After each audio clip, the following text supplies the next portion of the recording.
Thanks, Tim. And so first I'd like to start by thanking the organizers, Tim and Luca, for organizing this workshop and also for the invitation. I think that the topic of alternatives to worst-case analysis is a really exciting one. It's something that I've personally been interested in for a very long time, and I'm really excited to see all the different talks that we have here. So what I'm going to be talking about today is an approach to going beyond worst-case analysis by trying to harness some implicit assumptions that sometimes come up in problem formulations and trying to make those assumptions explicit and seeing if we can make use of them. And what I'll be talking about is joint work with Pranjal Awasthi, Nina Balkan, Anupam Gupta, and Or Shafet. Okay, so the theme of this talk is as follows. So first of all, theory tells us that many of the problems we most want to solve are unfortunately NP hard and often even hard to approximate well, which is a shame. On the other hand, doesn't make the problems go away. They're still there. And actually in many areas, in AI, machine learning, and others, people often do find strategies that are able to work reasonably well in practice, which is good. And what we'd like to do is be able to somehow reconcile these two. And one approach is to make distributional assumptions on the input and aim to analyze those. But in this talk, I'm going to be discussing a different approach, which is to try to make use of properties that we often need or want to hold anyway when it comes time to use our solution. And I'll describe what I mean by that in a minute. In particular, though, I'll be interested in problems where the objective that we've created, and this often happens, is actually a proxy for some other underlying goal that we can't measure so well. And we're implicitly assuming that these are related to each other, the objective we're optimizing and the underlying goal we actually care about. And by making this relation explicit up front, it can potentially give our algorithm something to work with, some more to work with that could allow us, in some cases, to get around some hardness barriers. Okay. And the main running example I'll be discussing is the problem of clustering. In particular, it's where we have the strongest results, but I think this general framework could be applied to a number of other problems, and I'll mention a bit about that later. Okay, so clustering. So clustering comes up in many places, and the kinds of situations I want you to think about are, for example, you might be given a large collection of documents that you would like to cluster by topic. You might be given a large collection of protein sequences that you'd like to cluster by the functions of those proteins. Okay, so problems like this, and they come up in many more places. And so here's a clustering problem. How do we solve it? So how do we solve clustering problems? Well, the standard approach, what we do is we come up with some set of features, some way of representing our object. So for example, for documents, it might be the words in the document themselves. So sort of the features might be the words.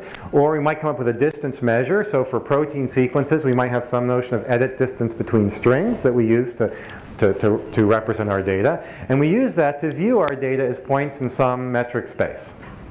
Okay? Now that we've done that, we take some clustering algorithm, we run it on our data, and we hope it gives us a good output. One that, say, appropriately clusters the proteins by their function. Now, the standard theoretical approach, okay, so I said standard approach to actually clustering. The standard theoretical approach is we replace that with picking some objective to optimize. So what we do is we want to come up with a good algorithm. Well, we'll pick some objective to optimize for clustering. And so for instance, some popular ones are the k-median objective, k-means objective, min-sum objective. So these are different clustering optimization criteria. And so for example, just to say what they are, the k-median objective asks, so given a collection of data points in a metric space, the k-median objective asks to find k center points such that if you cluster all the data by assigning each point to its nearest center, you minimize the total sum over all data points of that distance of each point to the center of its cluster. Okay, so find me k cluster centers so that if I cluster data by assigning them to the nearest center, I minimize the total sum of distances from the points to their centers.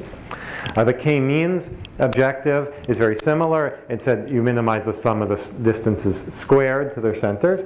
Often k-means you use when the points are in a Euclidean space, and k-median when they're in a finite metric, but we just think of them as two different objectives. And min-sum doesn't have center points. It just asks to find clusters that minimize the sum of all pairwise intra-cluster distances, sum of all pairs of distances between points in the same cluster. Okay, so these are clustering objective functions. And then we can try to find algorithms that try to optimize these. Okay. These are all NP-hard. So we try to find approximation algorithms. And so, for instance, the best known for k-median is basically a factor of 3 approximation. For k-means, it's basically a factor of 9. For min-sum, roughly a factor of log n approximation. And it's known that beating 1 plus 1 over e is NP-hard. Okay. So the question I want to ask, though, is, well, can we do better? Well, of course, can we do better? But can we do better on the cases where doing better would matter?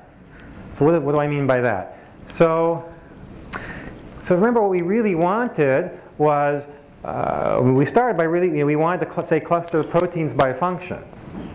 Right? So that's really what we want. We have these protein sequences, we'd like to cluster them by their function. These objectives, like k-median and so forth, were really a proxy for what we actually cared about, which is getting the functions correct.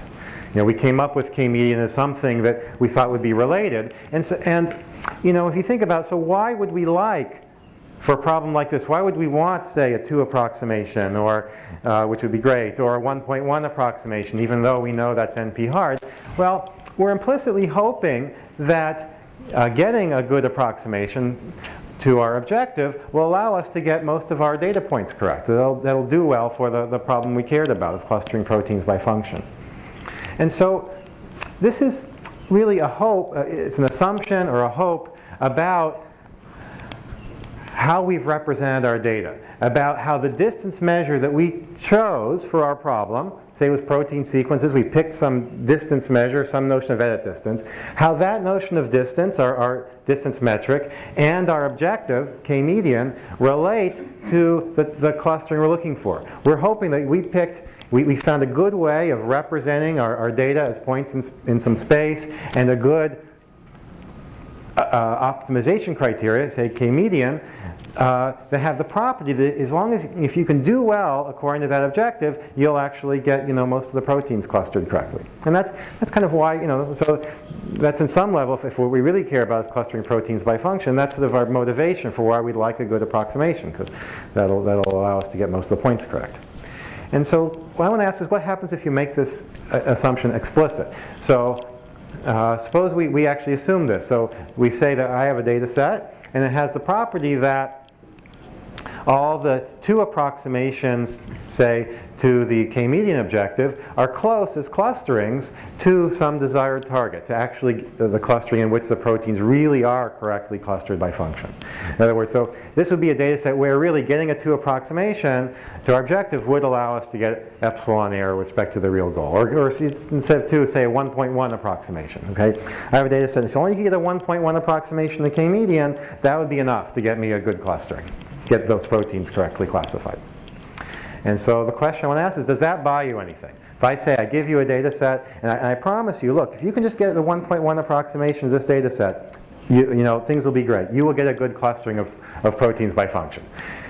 And you might say, well, gosh, you know, I don't think that's going to help me very much because it's NP-hard to get a 1.1 approximation to k-median. But actually, this does buy you a lot. And at least for problems like clustering under these sort of objectives, this gives you a lot of structure you can work with. And just as an example, what we'll be able to show is that for any constant c greater than 1, say 1.1, the assumption that all the 1.1 approximations to k-median are epsilon-close to some correct clustering will be enough to algorithmically allow us to get order epsilon-close to the clustering you wanted, even though on worst case instances it's NP-hard to get a 1.1 approximation. Okay, so you might think that, gosh, some assumption about 1.1 approximations is not going to be useful for us, but actually it is. For min-sum, these results needed also an additional assumption that target clusters were large. That was later improved by Balkan and Braverman. And one other thing I want to mention is that for the k-means and k-median objectives, you can actually use this assumption. So if I give you a data set with the property that all the 1.1 approximations are epsilon close to the target, and furthermore all the clusters are size at least epsilon n, then that allows you to, it's enough to actually efficiently get a C approximation, which then by assumption will get you epsilon close to the target. And I'll mention a little bit about that. Okay, and so pictorially, I think the general picture here is we have a situation with one objective that we can measure. In this case, it's k-median or k-means. So that's this objective value here. A different one we care about, but either we can't measure or can't measure very well. In this case, it's how close we were to the target. And we're implicitly assuming they're related in the sense if only we can bring this value down low enough, great, that'll give us low error. Okay, and let's make this assumption explicit and see if we can use some properties it implies. Okay, so I'm going to talk about some results on these clustering objectives, and then actually I'll give us a whole bunch of open problems, because I think there's a lot of really interesting questions that we really don't know the answers to here. Okay. So let me just formally define this as a quantity I'll call approximation-stability. So we can just give it a name and talk about it. So we'll say that an instance of some problem is C epsilon approximation stable for an objective phi. Think of phi as k-median. So an instance is C, it's going to be property of an instance. An instance is C epsilon approximation stable for objective phi. If it's the case that on this instance, any C approximation to that objective, say k-median, has error at most epsilon, where by error I mean in terms of distance in solution space.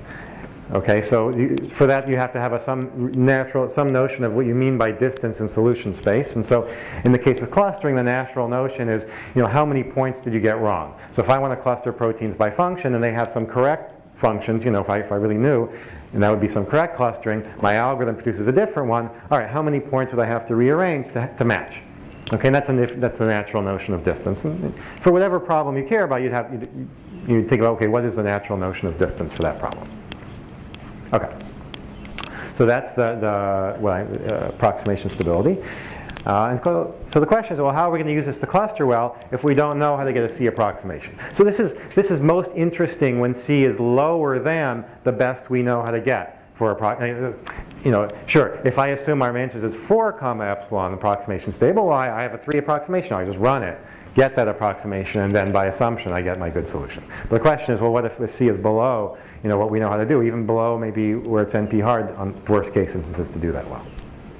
Okay, and so I'm going to show one result. Actually, I'll say it's kind of a special case of one result from a joint work with Nina Balkan and Anupam Gupta for getting error.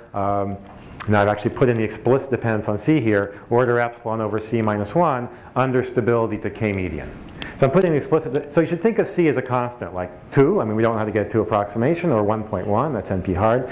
I just put in this explicit dependence just because you should really think of epsilon as small compared to C minus 1. So if you want to think of C as 2 or 1.1, think of epsilon as maybe 1%, or even think of it as 1 over root n. It doesn't have to be constant. Okay, good. So how are we going to use this? So I'm going to kind of go through an algorithm and analysis and then step back and a little more big picture. Okay, so to do this I'm going to do a few simplifying assumptions just so we can do this on a couple of slides. So first of all, I never said that even the optimum solution has to be the right answer. It just has to be close to the right answer. Right? I mean, you might solve it optimally and still not be the right answer. I mean, that's okay. So, but let's assume that they're the same, that the optimum solution and the right answer are the same, so that we don't have to keep different notation for each one. Also, for now, let me assume that all the clusters are size, in this case at least 2 epsilon n. So what I mean by that is our notion of close is distance epsilon to the target. And by this assumption, that means that any closed solution, it can't like completely ignore a cluster. It has to have accuracy at least 50% cluster by cluster. Okay, so that's kind of makes the thing a little bit easier. All right, so now I just need to define 2 things, and then we'll be able to get an algorithm. So for any point x, let me define its weight to be its distance to its own center. So we're going to be looking at k-median. So the definition of the k-median score is the sum of the weights of all the data points. Their distance is their center. Let me define W2 as the distance to the second closest center. So clearly W2 is bigger than W because it's just second closest. W average is the average weight, so the value of opt is just n times the average. Okay, I just want those 3 things. And then the first thing I want to say is that by assumption we get the following. We get that not too many points, at most an epsilon fraction, epsilon n points, can have their distance to the second closest center be not too large. At most that quantity there, c minus 1 times the average weight over epsilon. And why is that? Well, suppose you had epsilon n points that were pretty close to their second closest center. You could take the optimum solution, move those points over. By moving them over, I've moved my solution epsilon far from the target. And so by assumption, if I take the correct answer and move epsilon fraction of points, it's better to raise the objective, by up to c. Okay? But if you think about how much did the objective go up, well, I took these epsilon n points. They're now paying this much instead. So epsilon n times this is the objective only went up by it's n times w average is opt. It went up by c minus 1 times opt. So I went from opt up to less than c times opt. So what I've done is I've moved a whole bunch of points over, making it far from the target, yet the objective score hasn't gone up by enough. And you're not allowed to do that. The assumption says you move a bunch of points over, the objective score has to go up. So by assumption, if you move a bunch of points over, the objective has to go up. So there can't be too many points that are too close to their second closest center. So the solution does not have to be specified by centers any longer. It could be any sort of clustering. That's correct. So the assumption, as I stated, is that every clustering that is far from the target, whatever it might be, has to be expensive. You could ask, an interesting question is, what if it's only those clusterings that are specified centers that are far from the target, right? And then that's an interesting question. It's a very good question.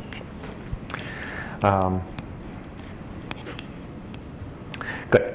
The second thing is just by Markov's inequality, in the definition of average, not too many points can have distance to their own center a lot bigger than the average. Just by definition of average, at most, blah number of points can have their distance to their own center at most blah times the average. So I just set this quantity here to be 1/5 of that quantity there, and that's just a Markov inequality. And if you think of c as 2, this is epsilon n, that's 5 epsilon n. So total 6 epsilon n points can behave weirdly. The rest of the points, the good ones, which is most of them, have a big gap. They are pretty close to their own center and pretty far from their second closest center. Okay, so if we just give that quantity there a name, the critical distance, what we have is that most of the points look like this. They're pretty close, distance at most, critical distance to their own center. And they're pretty far, at least 5 times critical distance to any other center. Then there's bad points that can behave kind of arbitrarily, all right?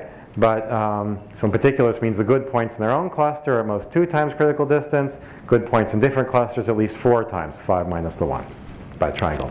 Great. So what that means is, okay, so this is really nice. It means, for example, if we define a graph where we connect any 2 points within distance 2 times the critical distance, all the good points in the cluster will form a clique. And actually the good points in different clusters, they won't be connected. In fact, not only will they not be connected, they don't even have any neighbors in common, because it's 4 times away, and so you have to have at least 2 points to get from one to the other through this graph. And that's great. That means that what this picture looks like is something like this. We've got the good points in each cluster, and they're cliques. The bad points are this sort of substrate here, and they can be connected, but no bad point can be connected to a good point in one cluster and a good point in another. Some can be connected here, some here, connected to each other, but they kind of have to go look like that. So furthermore, what this means, which is great, is that if in addition all the clusters are pretty large, at least 2 times number of bad points plus 1, where that number of bad points was, I guess we said was 6, like if c was 2, it was 6 epsilon n. As long as the clusters are big enough so that all the clusters have more good points than the total number of bad points, then there's something really easy we can do. We can create a graph where we connect any 2 points if they share more than b neighbors in common. And now these blue regions are big enough, so this cluster was 2b plus 1 minus the bad points, still at least b plus 1 left over. If you connect any 2 points that share more than b neighbors in common, then you'll have a fully connected region in here. And yet the bad points, a bad point here will not connect to a bad point here, because the only neighbors it can have in common are bad points, and there's not enough of them. We're only creating a graph where we connect 2 points they share more than b neighbors in common, not enough bad points for a point on this side and a point over here to be connected. So if you do that, it'll chop the graph into pieces like this. You just output the k largest components, which will get all the good points correct. Anything not in the k largest, arbitrarily assign them however you like, and you only make mistakes in the bad points, and you get your order epsilon error. Okay, so that's really easy. If the clusters are not so large, the argument becomes trickier because you could have some clusters dominated by bad points, but you can give a different, it's a different algorithm, it's a greedy algorithm, use a charging argument, and if you do it right, you'll get also the same error rate. Different big O, but same error rate. Okay. One thing I do want to mention, though, is going back to the case where the clusters are large, here's something kind of cool that happens. So we had error order epsilon. We can actually get error epsilon, just only make epsilon fraction mistakes, which is kind of the best you could hope for given our assumption. All right? And here's the idea. So there's really two kinds of bad points. When we go back, remember there's two types of bad points. The first one, the epsilon n, these are the ones where their distance to their closest and second closest there wasn't such a big gap. We call those confused points. They're farther from the second closest center than the closest center, kind of by definition, the second closest, but not that much farther. The other points, and that's kind of where most of the bad points, they weren't confused. They had a big gap, but they were just far away from their own center. And I claim that those you can recover and only make a mistake on these ones up here. And so here's the trick for that. So we can recover those non-confused ones. And the reason is, so these non-confused bad points, they have a big gap. Their distance to their second closest is at least 5 times this critical distance more distance to their closest center. So they have a big gap here. A lot closer to their own center than the next closest. Now, of course, we don't know where those centers are. But here's the thing. The good points are pretty close to their own center. So because this is a large gap, these bad points are closer to the good points in their own cluster than the good points in any other cluster. Okay, so we get the W plus D, this is the most W plus D critical, this is at least W2 minus D critical, and we even got 3 D criticals to spare.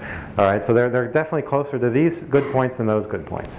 So if we have in each cluster more good points than bad points, than the total number of bad points, what we can do is just, given the output of our algorithm so far, just make one second pass, recluster everybody by assigning each point into the cluster of lowest median distance. So I just mean, take your data point, look at everybody in the first cluster you outputted in this thing, and just compute all this, just take the median value, take the next one, take the median value, and so forth. And as long as each cluster has more good points than bad points in it, in that C prime, that median will be controlled by the good points, and that will correctly get all those non-confused points in the second pass. Okay? So it's kind of like a 2-round version of K-means algorithm or Lloyd's algorithm, except instead of picking centers, we're doing it by median. Okay? So I think it's kind of a nice way of seeing why 2 rounds might give you a lot of power. Okay.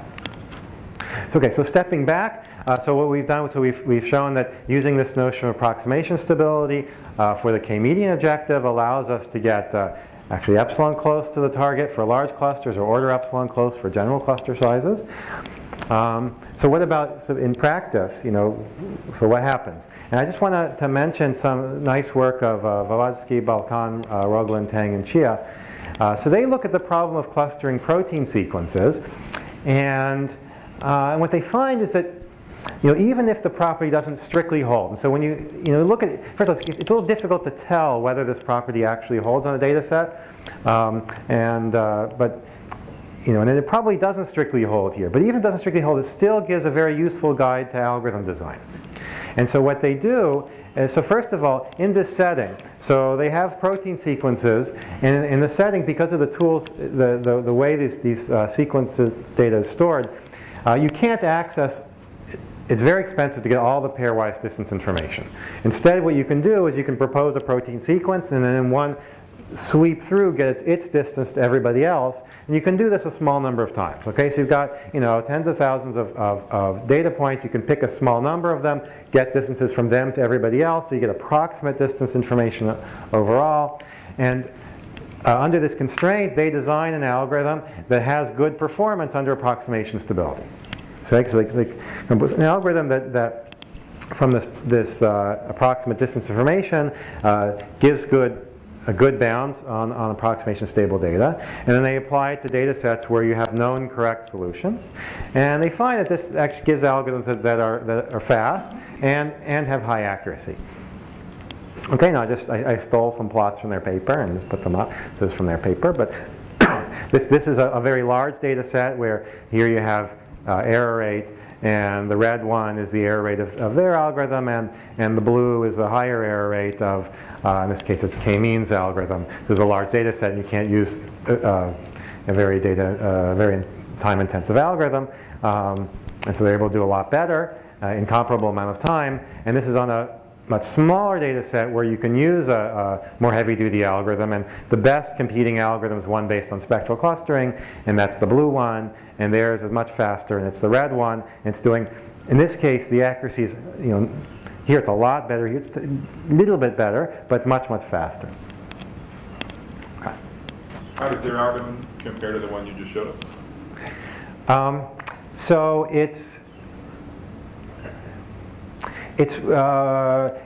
more close. Okay, so this one had this graph where you just when you have the smaller clusters, you want to do something where you grow balls, and it's more of that type. You grow some balls and connect them. It's a little more like the greedier version. So it's a little bit more involved. Yeah. So the hypothesis that you started, you can't test it on this data, right? So you can't say for sure whether the hypothesis, or is it to do that? I mean, I guess you can say that it's false by finding, an approximation that's far. You can test properties. So what they did is they tested some properties that would be implied and found that at least some approximations of those properties did hold. Okay, so if this thing were true, it would imply certain kind of separation, and they tested some kind of more average case versions of those separations, found that held, which was good, which kind of motivated this sort of thing, came up with an algorithm that had good guarantees, and then they found that it worked well. So, right, so at some level, I mean, right. So, you have a theoretical result, and then you could say, well, but it doesn't strictly hold. Well, still, it gives a useful guide. You show this, at least the implications you wanted, some approximate version of them are holding true, and yeah. So that's what they. Good. So I just want to mention some extensions. So. So this extension, this is something that will be easier to check. Right now we're starting with the assumption that all the C approximations are close. If the clusters are larger, a weaker assumption would be that all the C approximations use at least k clusters. Okay, that's a weaker condition if all the target clusters are size at least epsilon n. Because if the target cluster size at least epsilon n, that means that you can't use only k-1 clusters and still be close to the target. Okay, so if you have little clusters around, then you could use fewer clusters and still be close to target. But as long as your clusters are reasonably large, then one thing about nearby clustering is they can't use less than k clusters, and so this would be a weaker assumption, just that C approximations have to use at least k clusters. In fact, the even weaker version of that is just that if you take the optimal solution, let's say you can find that, and delete one of its centers, that is no longer a C approximation. So that's a particular, this is k particular k-1 clusterings are not C approximations. So let's just assume that. So under that assumption, that's something you could test more easily because you have to check k things. So under this, this is joint work with Pranjal Wasthi and Or Shefet. You can show that you can actually, if this holds for any constant C, you can use it to get a p-test for this problem. So a 1 plus alpha approximation in polynomial time for any constant alpha for the k-median and k-means problems. And so that implies under the original condition, you can use that to get an epsilon-close solution. You just set your 1 plus alpha to be your C, you solve your p-test to get a good approximation, and then by the original condition, now that you have a good approximation, it's going to be close to the target. So with the weaker condition, you can get a good approximation to the objective. You still need a strong condition if you want to imply, say that good approximation necessarily implies you actually got close to this target you don't know.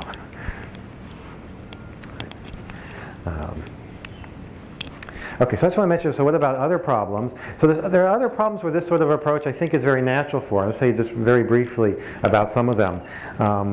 So for instance, for the problem of Nash equilibria, there's a lot of interest in trying to find approximate equilibria. And there's a number of reasons why you might want to find find Nash equilibria or find approximate Nash equilibria for a number of different reasons. But one reason you might want to do it is you might want to be able to predict how people will play in some game you're proposing.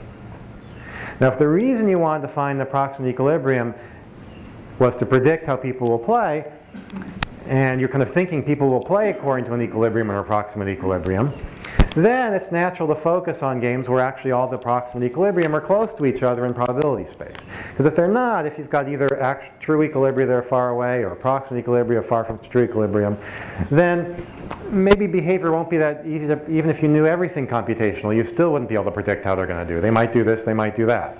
So at least these games are in some sense in principle predictable if all the approximate equilibria are in a small ball in probability space, because at least then, assuming people actually play one, they got to be in that ball. And so you could ask yourself whether those games are easier to solve. And actually Pranjal Awasthi will be giving a talk about this problem tomorrow, so I won't say any more, but you can get some results for this. Here's a problem where actually I don't know. So it's wide open. So sparsest cut. So sparsest cut is a great, it's a great algorithmic problem. So given a graph, we want to partition two pieces, A and B, to minimize the number of edges across the cut, divided by the product of the two sides, the product of the sizes of the two sides, right? So I mean, it's a great problem, and it's really nice result, ARV, that. You can get a root log n approximation to this problem. It'd be great to beat that. But let's maybe allow ourselves something weaker, but still that would be quite nice. So why did we want to solve sparsest cut? Well, there's a bunch of reasons you might want to solve sparsest cut. But one class of applications of sparsest cut is partitioning problems. Okay, so maybe you want to segment an image, or maybe you have or a bunch of images of cats and dogs. You want to partition the cats from the dogs. In that case, what's happening is your edges represent similarity between objects. Okay, so you have some way of measuring how similar two, say, objects are, two images are, and and so if edges represent similarity, it's very natural to say I'd like to find a cut where I have not too many similar things going across the cut. But really, I don't care about the edges themselves. What I really care about is that, how did I do on the cats and dogs? Did I get 95%, of my cats on one side and dogs on the other? So my actual objective is by points. I'm just measuring it via the edges. And so it'd be very natural here to ask, well, here I'm kind of implicitly hoping that a good solution to the edge question is actually doing well according to the vertices. So what if I have a data set and I promise you, hey, this data set has the property that the true sparsest cut, and in fact anything up to a 10 approximation to the true sparsest cut, does well in getting the cats separated from the dogs. We don't know how to get a 10 approximation to sparsest cut. All we know is a root log n approximation. But maybe on such instances, is it easier? Can you on such instances either get a 10 approximation or get order epsilon-close to the correct answer? So I don't know the answer. I think this is a great open question. I'm hoping someone will solve it. I think it's a really nice question. Because then you're not actually getting a 10 approximation, but you are doing kind of as well as a 10 approximation would do for you on data sets where a 10 approximation would be sufficient to do well. Okay. Another, I think, very natural kind of problem for this is, it's in phylogenetic trees. So you're trying to reconstruct evolutionary trees from existing organisms. So you have this sort of feature vector information of existing organisms, and you're trying to hypothesize ancestors that and an evolutionary evolutionary process that created what we see today. And it's often posed as a Steiner tree-like optimization problem. So you want to guess strings that go up here in some tree that produce the least cost tree. So for instance, maybe the tree that has the fewest number of mutations in it, and that would be like a Hamming distance measure.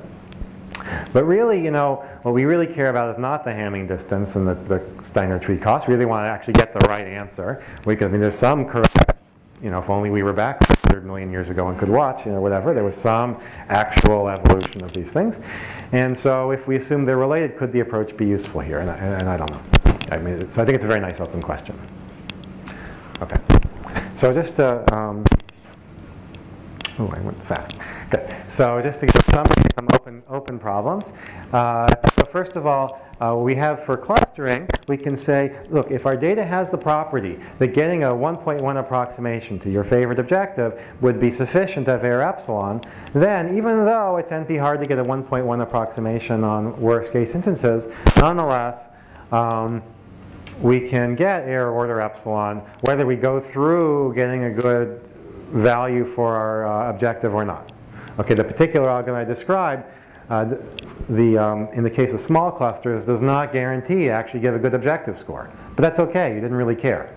You really just wanted to get close. The one for large clusters, that 2 round one, actually that does give a good objective score. But in some sense, what you really care about is being close to the target. And even though you might think NP hardness results would preclude being able to do that. And I think, so this notion makes sense to examine for optimization problems where the objective function might be a proxy for something else. So I just want to mention a bunch of open problems now. Okay, so the first one is other problems. So we know there's some results on Nash equilibria. I think the sparses cut question is very nice and wide open. An evolutionary tree is also, I think, a very nice one to think about for this. Another question, rather than assuming that all of the approximations are close to the target, you might, for instance, have a weaker assumption. So what if I only assume that, say, most of the C approximations are close to the target? Would that be enough to do well? Okay, or only the kind of approximations that a particular natural algorithm might find. So maybe only the approximations in which the solutions are defined by center points, for example. In some sense, the extension that I gave that looked at only the k minus 1s, that was pretty close to going in that direction. Not completely, but almost gives you that. But you could also imagine relaxing that in other ways. Another open question. So for k medians, the general bound was like this: order epsilon over c minus 1. So what that meant is you have to assume that, say, your 2 approximations have error 0.1, or your 1.1 approximations have error 0.01, or something like that. All right? It's not enough to assume that your 1.1 close, and your 1.01 approximations are 0.01 close. Okay, because a big O there, and it has some number like it. Okay? And so what if you only assume that your 1 plus epsilon approximations are epsilon close? So would that be sufficient, for example, to do well? I think that would be pretty impressive to be able to do that. I mean, remember, the best we know on worst case instances is a factor of 3. Okay? So assuming that your 3 approximations are 2 close is assuming nothing. But let's assume that for every epsilon, all your 1 plus epsilon approximations are epsilon close. So would that be enough to get somewhere? Or you can even stick some constant here that's small. Here's another question which also relates to the phylogenetic tree problem. You can, so far I've been saying, hey, look, these problems are hard to approximate. We want to make an assumption to make the problem easier. An assumption we're hoping is true anyway, so it's maybe not such a crazy assumption to make. Here's another question you could ask. Suppose I take a problem that's easy, a polynomial time problem, and now I'm going to ask something more. Okay? Can I, given an arbitrary instance, find the stable portions of it? Okay, so let's think of a problem of reconstructing an evolutionary tree from information about existing organisms. Okay? And suppose that I'm able to actually computationally find the tree that has the least cost according to some, Hamming distance, say, in tree cost. All right? But maybe it's the case that part of the tree, with just a little bit more cost, you could totally rearrange that part. But a different part of the tree, in order to totally rearrange it, you really have to pay a lot more. Okay, then in some sense, I'm a lot more confident about my answer to this part than that part.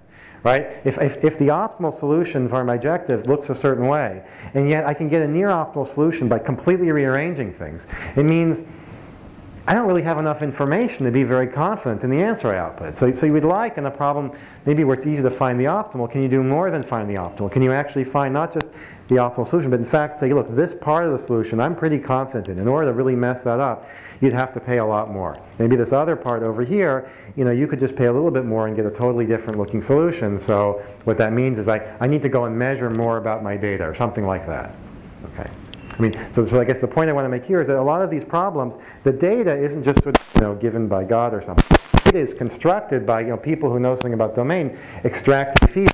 And then maybe the way you want to give back to them is something that says, you know what, these features, I need more. They're not enough information. All right. And then the last question I want to mention, there's some other very nice stability notions. One, the notion of perturbation stability that Bilolinio formulated, and there's been a lot of follow-up work on, where an assumption about if I perturb distances that the optimal solution doesn't change by much. I think some nice questions about connections to that and combinations with that. So, for instance, there's a very nice recent clustering algorithm of Balkan and Liang for perturbation-stable K-median instances that breaks a factor 3 barrier by coming up with a new kind of a linkage structure, and I think actually ways of connecting these would be very nice. And so that's it.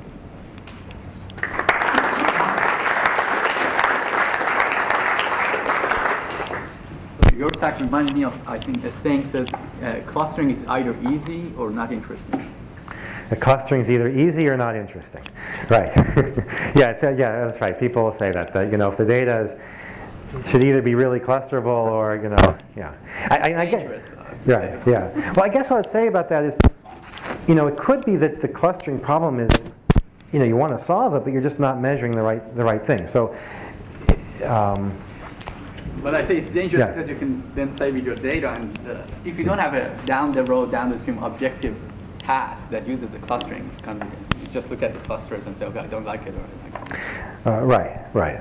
Right. So I guess right. So throughout this, I'm thinking of problems where there's a kind of a true objective. It's not just a true objective. You can't quite measure it, at least algorithmically. Maybe a domain expert could look and say, I don't like it, whatever. But I guess I do want to make the point that in many of these problems, the act of taking the act and converting it into points in metric space.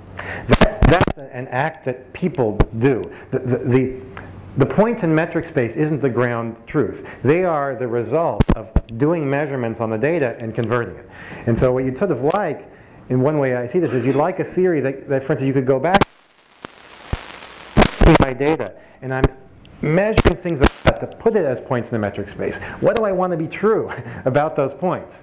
Right? Because that's something that people with knowledge of the domain have to do. It's not like it's not like the problem comes as points in the space. It's an act of people knowing about the domain. And what would be nice for a theory to be able to do is give some advice, or give some guidance, some guidelines that would help with that process.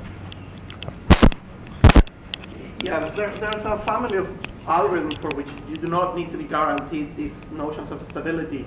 If they hold, you do well. If they don't hold, you slow down. So, for example, in adaptive algorithms for sorting, for example, adaptive sorting, you don't need to be guaranteed that the sequence is nearly sorted. However nearly sorted it is, you can benefit from it. The more nearly sorted it is, the faster you run. The less nearly sorted it is, it goes slower to end up in. Right. But in one of these cases where you want this epsilon stability or whatever, you might not need to be promised it. You're just saying, look, if it holds for all cases, it would run faster. If it doesn't hold for all cases, the algorithm would gracefully degrade in terms of time performance. Right, good. So you might have, right, so in some cases you could have algorithms that for various kind of assumptions, to the extent that it holds, the algorithm runs faster or does better. How much it holds as they're running, if they find it, if it exists, they find it and speed up. If they don't, start slowing down. Right. So in this context, I mean, you could run these algorithms no matter what, and the only guarantee we have is that if these properties hold, then the solution will be good. Actually, for the p-test I was describing, that algorithm has a property that you can run it various forms. You could try to run it with certain parameters and move them. As you move them down, you're going to be, except these things are in the exponent, so we're talking. That's the way p-tests tend to be. That the running time will slow down until finally you get exponential in k, which is for k-median trivial. N to the k is trivial for k-median. Just try all sets of k centers and pick them. But this other algorithm will be n to the something, where that something will as the property gets weaker. But right. So right, definitely, it's nice to have algorithms where you can have something where the performance of the algorithm is a function of the extent to which you. So from these results, maybe indicate that approximation stability is kind of a rare property because it allows you to do all these things. So maybe instances typically aren't approximation stable, and that's why you shouldn't use approximation algorithms in the first place. So I'm wondering, is there maybe models that generate data which satisfies approximation stability? Why isn't this bad news for approximation algorithms? Well, let's see. The fact that you can solve the problem, I don't think in itself means that I don't think clustering, for example, has to be hard. So I don't think it's well, we know clustering is hard, so a model where clustering is easy, has problems. Because clustering, since the data representation is sort of done by domain expert, it's sort of I don't think clustering doesn't necessarily have to. It does. It does suggest that for. So why do we want better approximation algorithms? Okay, there's several reasons why we like to have better approximation algorithms. And one of them is that we might believe that a good approximation in and of itself gives us a good solution. What this suggests, one thing, is that perhaps there's a different motivation, which is we believe that the criteria of approximation ratio is a good criteria for helping us extract structural properties of the problem. And that by doing a better approximation, that'll force us to come up with some cool new idea. And maybe not that necessarily the approximation ratio in and of itself provides a good solution. And I think properties like this also are like that. That you might say, what, I don't know if this is going to necessarily be true, fully. But if I can get a good an algorithm with good performance of this measure, also that kind of forces you to come up with some interesting algorithmic tools. Like I think what happened in the protein sequence problem is that it probably didn't hold exactly, but you have this weird way you can access the data, and so how do you want to you're going to try to prove an approximation ratio? You're going to try to maybe make an assumption the data is it's also you could assume the data comes from a mixture of Gaussians. Well, is it really a mixture of Gaussians? I don't know. But so this is a different criteria that you could use on it. I'm not sure if I'm answering your question. It does suggest that one might want to combine, say, approximation ratio with something else. Or maybe like to say my algorithm has two good properties. It has a good approximation ratio and something else. And let's think about what that's something. I think some evidence would be that if you take some natural model of generating data, you could observe this property, right?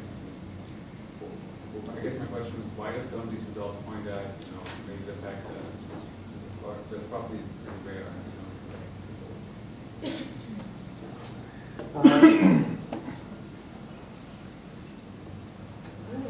I guess, there are relations. So, for example, the property, when I mentioned the weaker version, where just you take the clusters and the optimum solution, you delete a center, that's more expensive.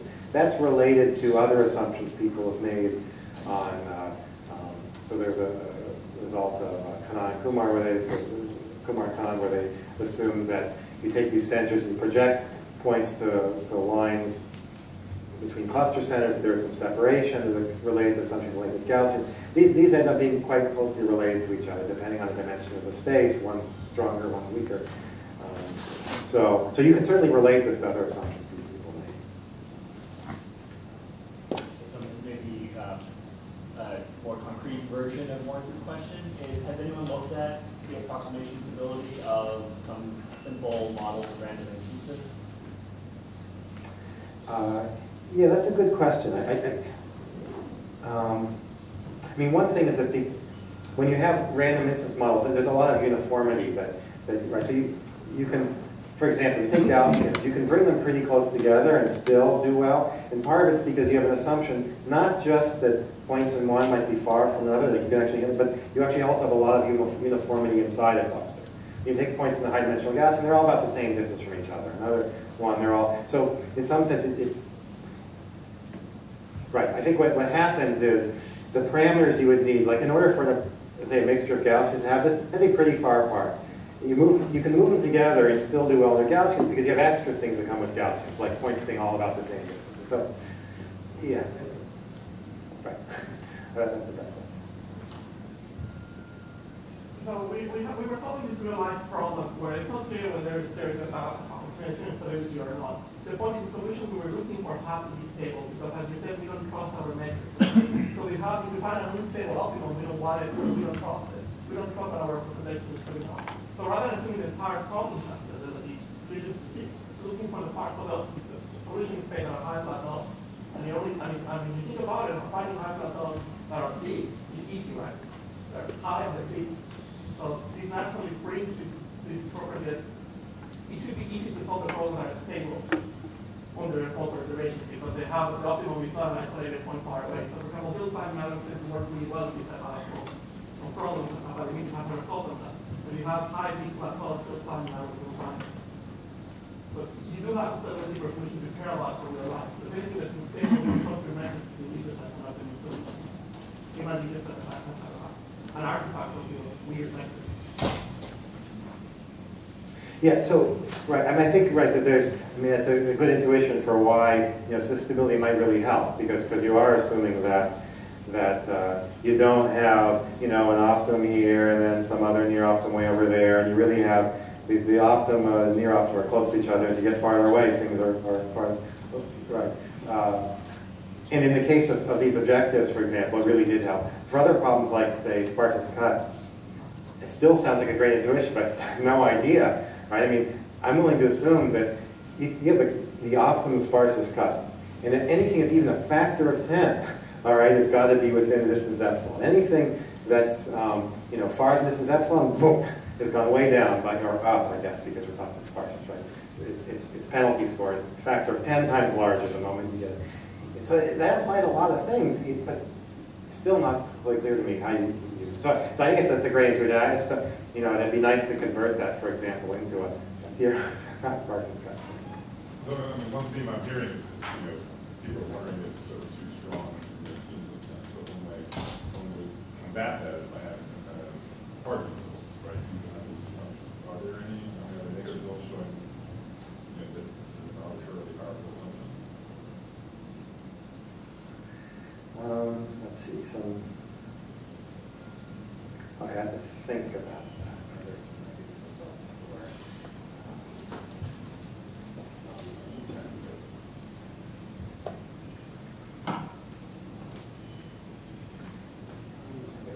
can't remember correlation clustering if that's true. So I know, I'm certain one could define a problem. Okay, I guess, for example, I don't know, like for sparseness cut, for example, with an assumption, a kind of negative result might be if you get a 10, if you could do well under that assumption, well, that would give you a 10 approximation or a constant factor approximation on general. That would be a kind of a negative result. That would be interesting too. Either way. Would be good.